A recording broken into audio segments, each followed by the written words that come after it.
testemunho de uma evangelista que visitou o inferno.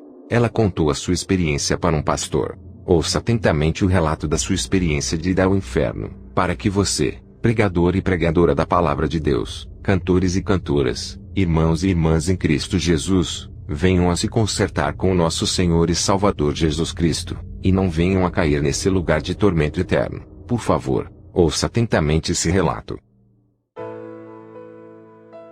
Eu me deixei ser chamada por serva do Senhor. Escute isto.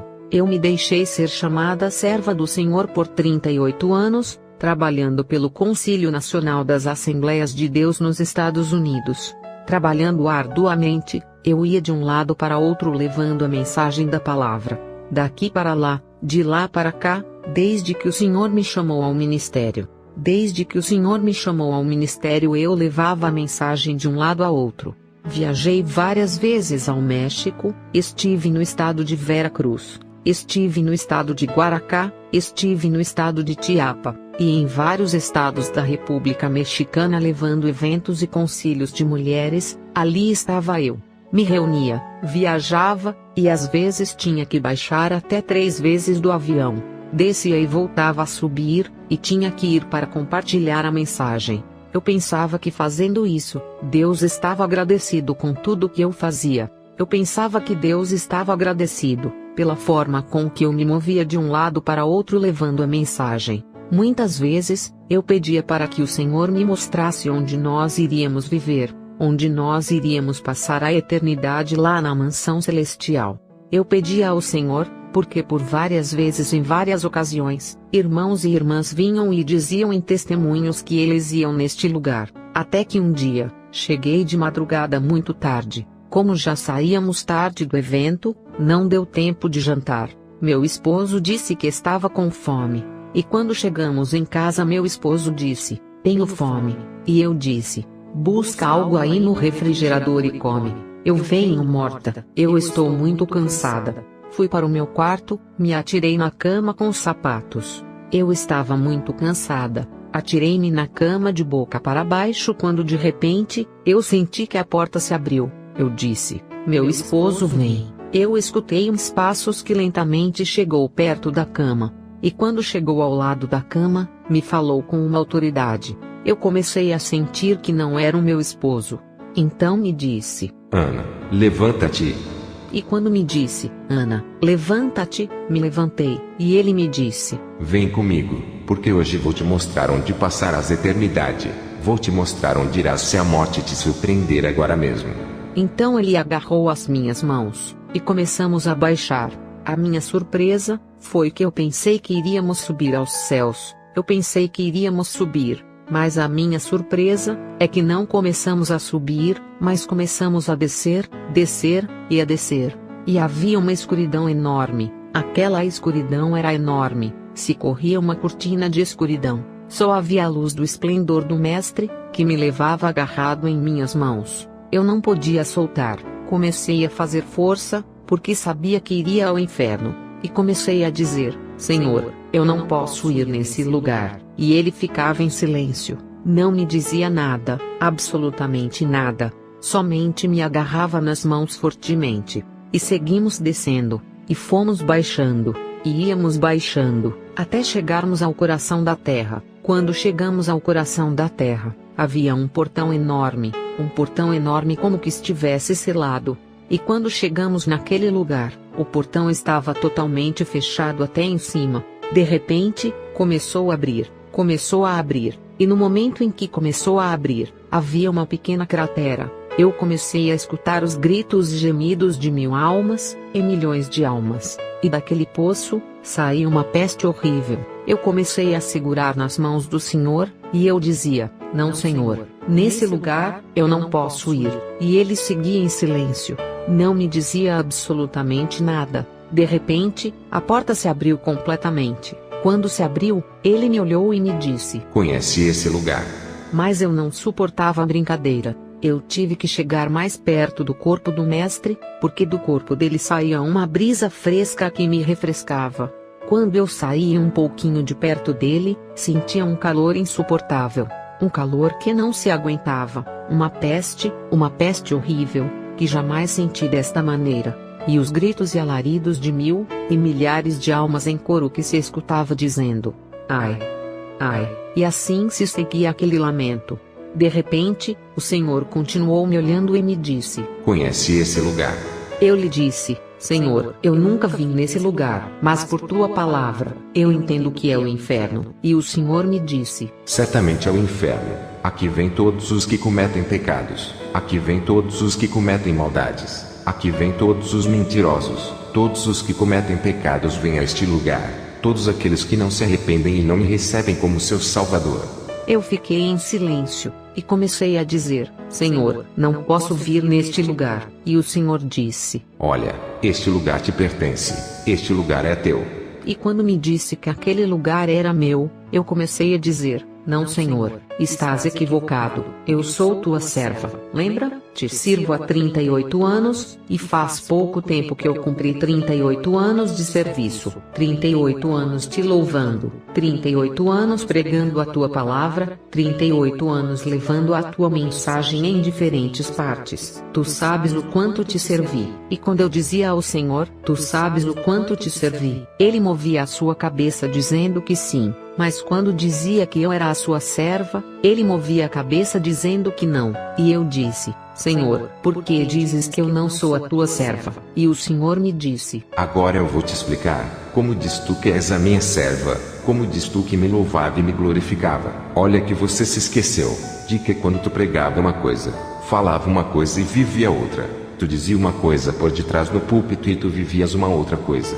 Por isso cremos, amados irmãos, que porque pregamos, cantamos no grupo, cantamos no coro da igreja, somos salvos. Isso não é certo. A salvação inclui algo mais profundo que a santidade. Sem santidade ninguém verá o Senhor, diz a palavra. Então ele me dizia, e eu começava a chorar. E quando comecei a chorar, era porque havia remorso no meu coração. Já não pude mais levantar a cabeça e dizer que eu era a tua serva. O Senhor começou a dizer: olha, Ana, eu gostava como pregavas. Eu gostava de como tu ias de um lado para outro levando a mensagem.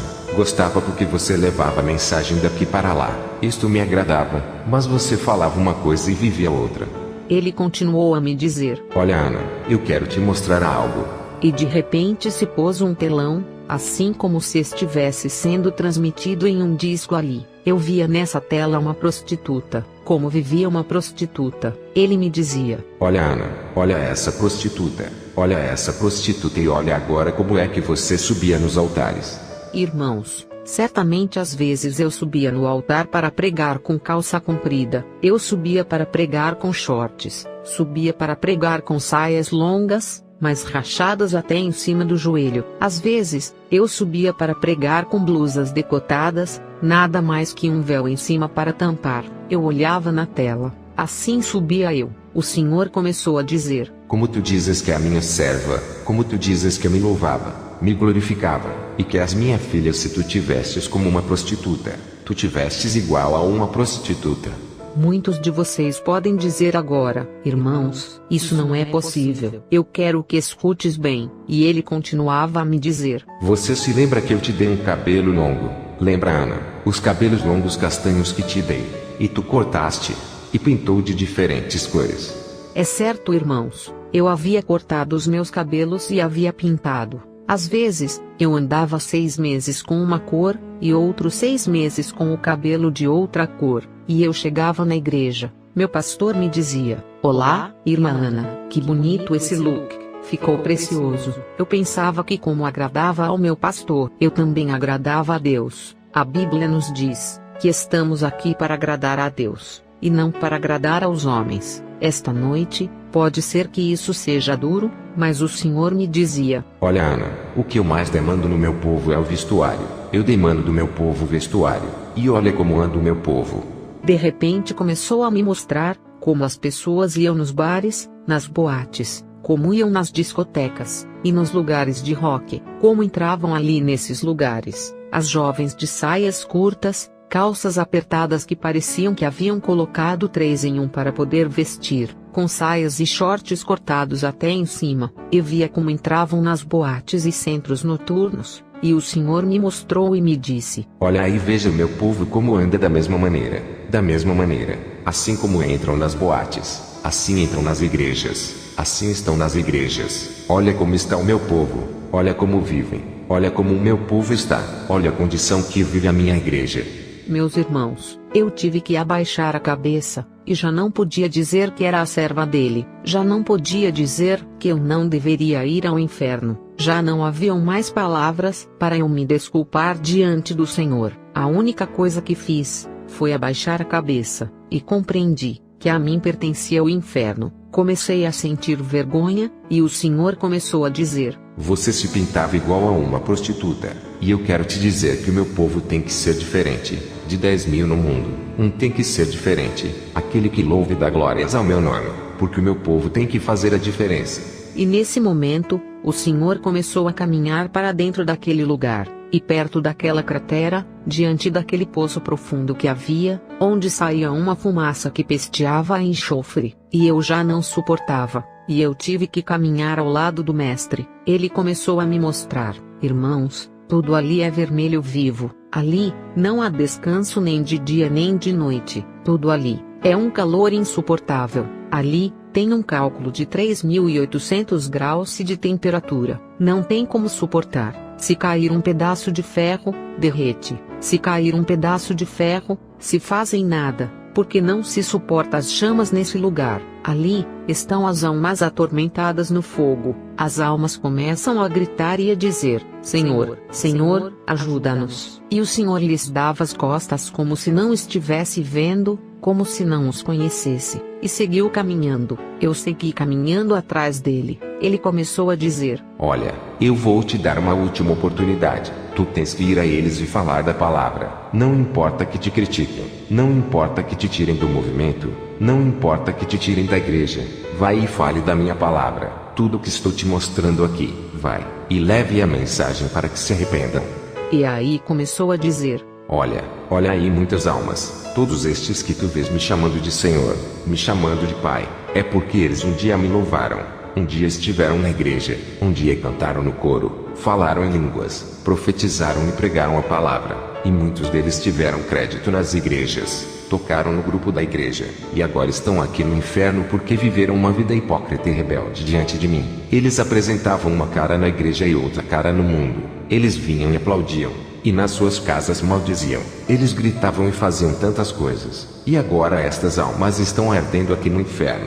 Muitos de nós cremos que não é nada mais do que ir na igreja cantar, pular, assobiar, se estribuchar no chão, fazer bugigangas, dizer que sente o Espírito Santo, e nada mais do que isso. Mas vou lhes dizer uma coisa: o Evangelho de Cristo não é isso. O Evangelho de Cristo hoje em dia é pregadores assalariados, muitos pastores assalariados, pregadores e evangelistas assalariados, têm corrompido a palavra de Deus, têm corrompido o Evangelho de Cristo, corromperam o Evangelho de Cristo, e pregaram o Evangelho barato, o Evangelho comercial, o Evangelho fajuto, o Evangelho como um supermercado. Eu quero dizer, irmãos, que Deus quer que pregue a sua palavra, que fale a palavra tal como está. Deus quer almas que se arrependam. Irmãos, já não pude suportar. Eu ia chorando atrás dele, e de repente, ele começou a me dizer: Vai, diga aos pregadores, vai, diga. Ele não disse diga aos servos, e nem disse diga aos pastores, mas disse: Vai, diga a esses pregadores falsos, vai, diga aos pregadores hipócritas que não é o que a sua teologia diz, que não é o que eles dizem, é o que a minha palavra diz, que pregue tal como ela está, que eles falem tal como está, não importa em quem doa, não importa quem saia, não importa quem não goste. Porque às vezes o pastor tem que trocar a sua mensagem, porque tem gente que não gosta da verdade, tem membros da igreja que não gosta da verdade. O pior é quando se tem um pouquinho de teologia. O Senhor disse: Vai, diga a esses pregadores que andam dizendo que eu só quero o coração. Vai, diga que o corpo é templo do meu espírito. Vai, diga que o corpo tem que apresentar o que tem dentro do seu coração. Que vivam em santidade, que guardem a minha palavra. Vai, diga a todos esses pregadores que cobram grandes quantidades de dinheiro para pregar. Diga-lhes a esses perversos para orar, porque eu já paguei o preço.